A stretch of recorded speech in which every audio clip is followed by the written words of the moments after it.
Hello guys, magandang umaga sa ating lahat. Ayan, magpapainit tayo. Sama tayo guys. At tayo ay maglalakad-lakad dahil ang ganda ng panahon.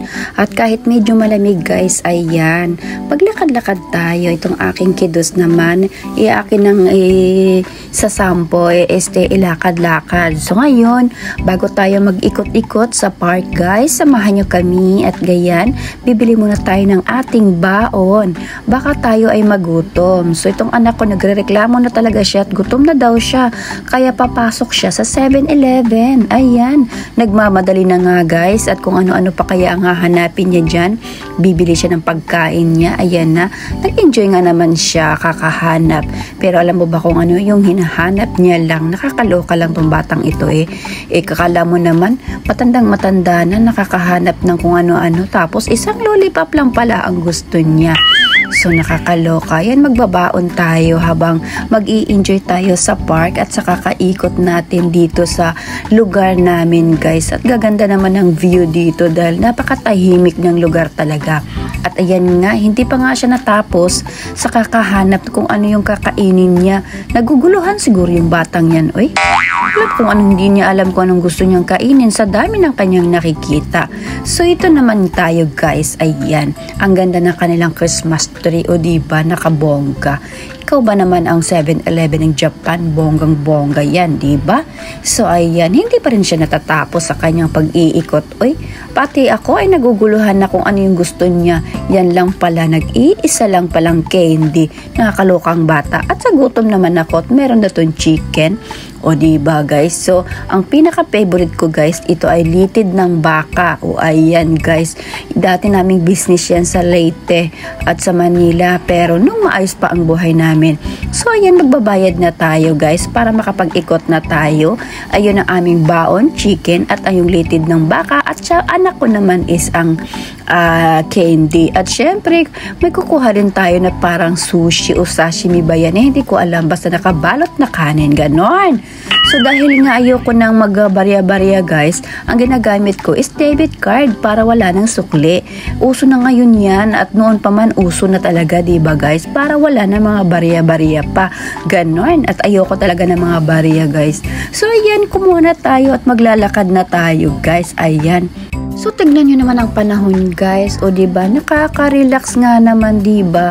So mawawala ang stress mo pag lumabas ka ng bahay kung ma-stress ka sa iyong family, ganon. At tingnan mo naman tong puno na ito guys, napakaliit-liit lang ng puno na yan at bonggang-bongga ang bunga nila. Diba? Saan ka pa dyan? O ayan na tong anak ko, nagpa-kemi-kemi pa dyan. At tingnan mo naman ang views. Diba? View. Basta yan.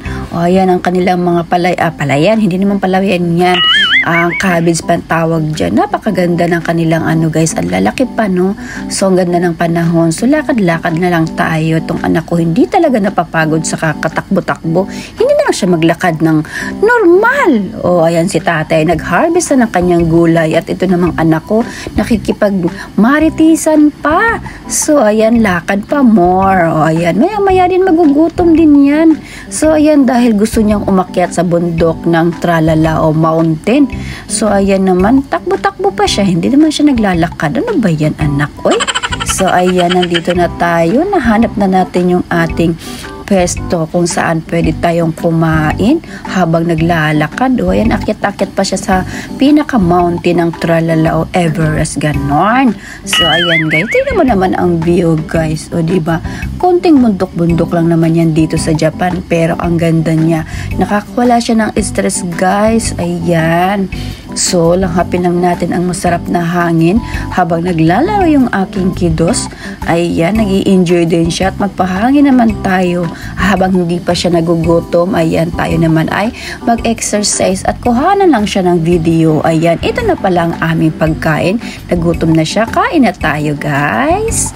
So, ayan, eating na tayo. Tadaikimasu!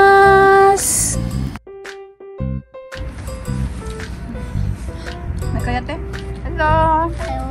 Kain tayo guys! At ayan nga, habang wala kaming ginagawa dyan at lapang lang ng lapang ang egg, So naghihintay kami at na yan, giniginaw na nga ako dyan. Pero cola pa rin ang iniinom namin guys. Nakakaloka tong batang to ay. Pero nagaya lang ako dahil pampatunaw daw yan. Ano ba yan?